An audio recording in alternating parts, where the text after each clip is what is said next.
Welcome everybody.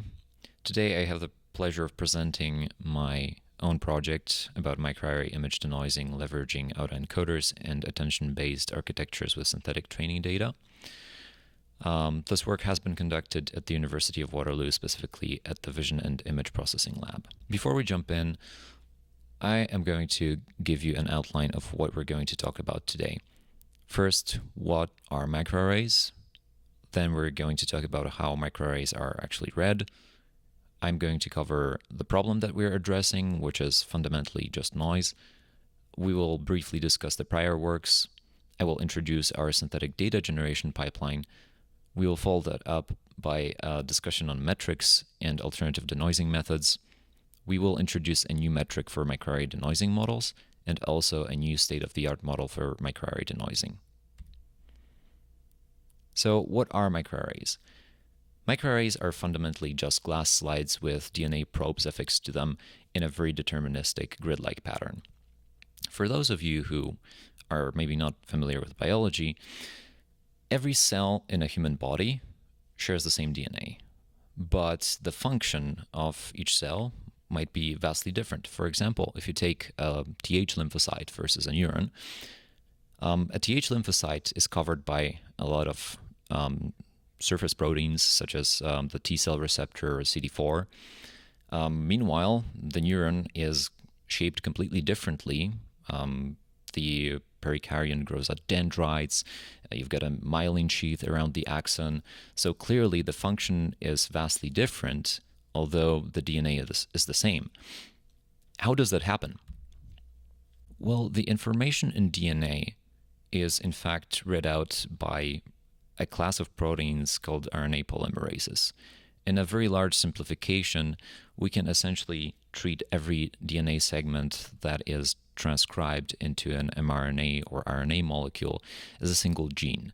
So from that slide, all you need to really remember is the fact that the RNA polymerase can decode the information within DNA, and it produces a shorter RNA molecule that corresponds to an actual functional transcript. One of the methods that we can use to study RNA transcripts quantitatively are microarrays. Microarrays are glass slides with specific ssDNA probes in deterministic positions. So every position in the grid corresponds to essentially one type of transcript. Then we can take our RNA transcripts. We can use an enzyme called reverse transcriptase. We obtain complementary DNA, to which we can affix a fluorescent marker. Then, after denaturation, we obtain a single-stranded DNA, and that single-stranded DNA, if it's complementary to any of the probes, is going to spontaneously hybridize to it. Afterwards, we can use a microarray scanner to visualize which of the transcripts have been bound with the ssDNA that has the fluorescent marker. What we get in the end is an image such as this one. To better illustrate how this works, let's suppose you are given a virus that has just 4 genes in its genome, and you would want to study which genes are active in the early infection stage versus late infection stage. For such a hypothetical virus, we could say, okay, well, if we have the gene gamma4 expressed in the largest amount and the gene gamma2 in the smallest amount, then the number of RNAs is going to be the largest for gamma4 and the smallest for gamma2. So if we prepare a microarray with probes that are complementary to those 4 genes, what we're going to observe is that the most intense dot will occur for the gamma4 gene, and the least intense one will occur for the gamma2 gene. So from that introduction, essentially the things that you need to remember are as follows. First, each of the dot positions correspond to specific sequences. For our intents and purposes, we can say this is a gene. Also, the intensity of each dot can be measured and compared against a control sample. This is usually the way it's done. We have some test sample and control sample when conducting a microarray experiment. Also, the relative intensity of each of the dots corresponds to the quantity of a given sequence in a sample, which we have already established. What is the problem that we are trying to address here? It's fundamentally noise.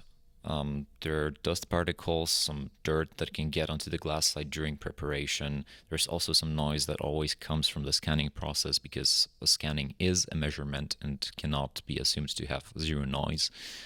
And the underlying motivation for that is, well, repeating experiments in a wet lab is very expensive. To put that into the context here, the enzyme that I mentioned before, so reverse transcriptase, can cost about 200 Canadian dollars without tax for about the amount that lets you conduct about 10 reactions, not more. This is an example of such a noise that we are trying to get rid of. This image has been shared courtesy of Professor Joe DeRisi from UCSF. So the prior works up to 2020, only classical methods have been used for this. 2020 marks the first and the only application of a deep learning denoising method that we know of. Briefly, classical denoising, one of the methods is wavelet transform denoising, which you can essentially visualize as you take an image, you decompose the image into frequency components, and you apply discrete wavelet transform. You extract wavelet coefficients, and then you threshold those coefficients. This way you can filter out certain frequencies from the image that can be considered noise. But we have found that it's actually not great. So here's a looping GIF of input and output from the wavelet transform denoising. If you squint your eyes, you will see that some of the low-intensity Gaussian noise is somewhat removed from the image. This is, of course, a close-up on one of the dots. But the salt and pepper noise that you can see here all around, so the white specks around, they don't seem to be affected much. So the 2020 paper is using this architecture, which is a denoising autoencoder. It's fundamentally a unit, albeit the authors have not used a unit with residual connections. On the downsampling branch, you've got convolutional layers and max pooling operations, essentially to condense the spatial dimensions of an image, to project it into a latent space, and then from the latent space you reconstruct the image using convolutions and upsampling operations. Of course, you need a training criterion for this, so if you have a ground truth, you can use a training criterion that involves the ground truth, and you can calculate the mean squared error between the output image and the ground truth.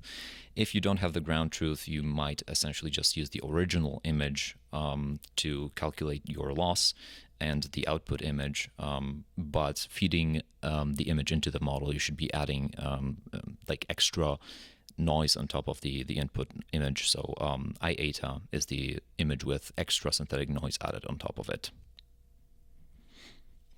And the question is the current state of the art actually really good? According to the peak signal to noise ratio criterion, the authors show that yes, indeed, they beat all the classical methods that they have considered, but my big gripe with the paper was that it was trained on real microarray images, which you can never really guarantee to be noise-free. So our idea was to generate our own data synthetically. If you think about it, a microarray is essentially a black background monochromatic image with a lot of white dots of varying intensity, varying pixel intensity, sort of in a grid pattern. So here we just visualize how we do that in practice. We take a black background image, we draw 100% pixel intensity dots on top of it, and then we modulate the intensity of each of those dots to sort of mimic the way a real microarray would look like. To talk a little bit about the data that we are going to be using in this work, we're going to be using two data sets fundamentally. Ours, which is synthetic, so the synthetically generated dots on a black background, and also the DeRisi data set, so the microarray images that were shared graciously by Professor Joe DeRisi. And we will use these in the following fashion: that for the DeRisi images, we will essentially denote the original image as I. All the images that had synthetic noise added will be denoted as I-eta. both for the Derisi dataset as well as our synthetic dataset. And only for our synthetic dataset, we consider ground truth images G, because these are the images that we have generated algorithmically. They're guaranteed to have no environmental noise at all. So our first question when it comes to the research part of this project was, can we use the same autoencoder architecture and improve the denoising power by just training it on a very large corpus of synthetic data? So we have generated about 10,000 samples. We have split them up into 8,000 training samples, 1,000 validation, 1,000 test samples. And here are the results. So on the synthetic data set, the PSNR metric is stellar in comparison with the baseline. The FPSNR metric, which I'm going to describe in detail in a second, is actually lower for the the autoencoder trained on the synthetic data set. And that's good. Why it's good? Why is it good, you would say? PSNR versus FPSNR. Nobody ever heard of FPSNR, right? Well, we have kind of come up with the term FPSNR to denote two ways of actually calculating PSNR. When you look at the equation that PSNR is defined as, you're going to see this. So the maximum possible pixel value squared divided by the mean square error. What mean square error, though? In terms of a PSNR metric where you have ground truth available, you will simply define it as the value of all pixels in the ground truth image minus the values of all pixels in the output image, and you just take a mean of it. You just take the MASc of it. In terms of FPSNR, what you're doing is, instead of taking the ground truth image, well, you're not working with ground truth anymore. If you're working with a real microarray image, you would consider the image that you have there a noisy image in the first place, right? So what you can do is you can take the input image that you feed into the model, so the one with added synthetic noise, and subtract the values of pixels in the output image. The concept here is that you would just make an assumption that the larger the difference between the input image and the output image, the more noise the model was capable of capturing. So if we take this term and if we say, okay, we want this term to be as large as possible, we're going to get a PSNR value that is actually smaller the larger that MASc term is. Therefore, it's better on the real Derisi dataset for us to have FPSNR, which is lower, and in the case of our ground truth versus output image, we want the PSNR metric to be actually higher.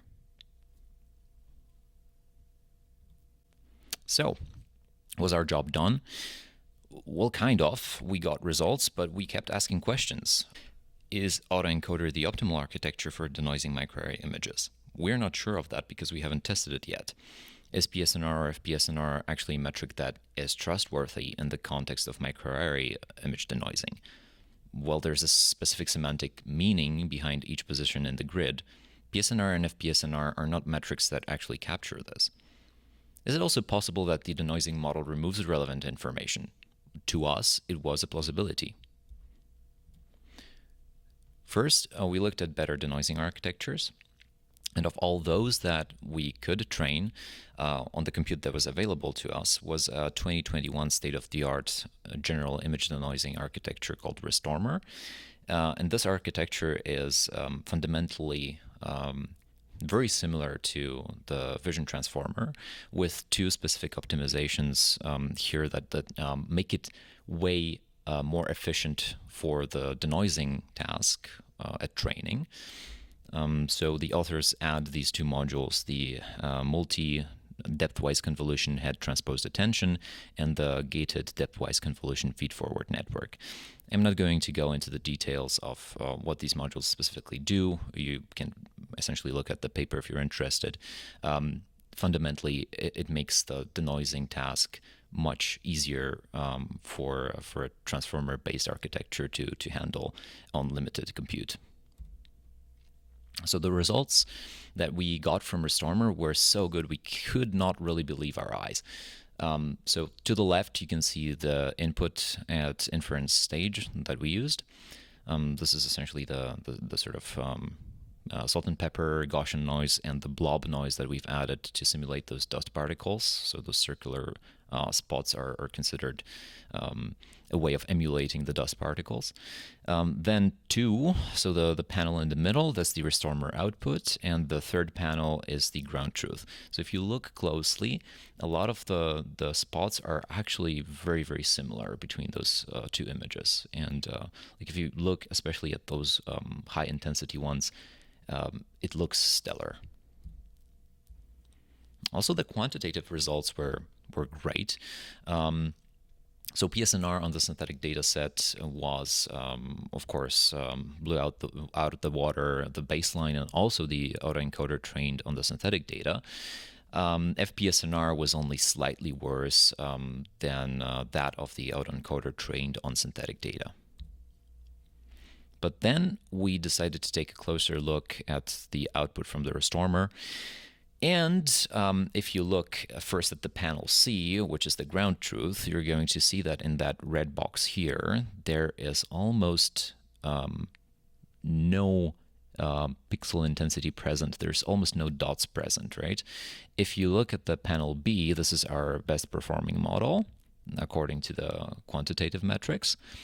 And if you look at the output from the Restormer, you're going to see two dots of very faint intensity, nevertheless, dots that shouldn't be there. So we thought to ourselves, well, because PSNR and FPSNR don't really incorporate that semantic element of what a microarray really is, we decided to develop a domain-specific metric. So what we did, we essentially came up with a really nice acronym, and then we came up with a name to fit that acronym, Standard Assessment of Denoising in Gene Chip Evaluation. And this is essentially log MAE between the measured expression values of the ground truth image and measured expression values of the output image that comes out of the denoising model. So here, the I measure is the pixel intensity measurement operator.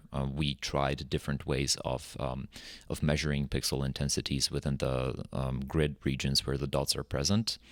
And we've finally found out that max pooling was actually the best of those. And thus you can kind of think about every time you see I measure, it's kind of the same thing as just max pooling and comparison against the reference values from a reference image. And in our case, we used the reference image, which was 50% pixel intensity for every single dot in the image. Wherever you see G, it's of course the ground truth image. Wherever you see O, it's the denoised output image. So when we rerun the inference with SAG enabled, we have found that essentially the autoencoder trained on the synthetic dataset performed way better than the Restormer model, which is consistent with what we've seen before in terms of those faint dots that were hallucinated by Restormer. How does SAG work? I already mentioned max pooling. We essentially take a kernel.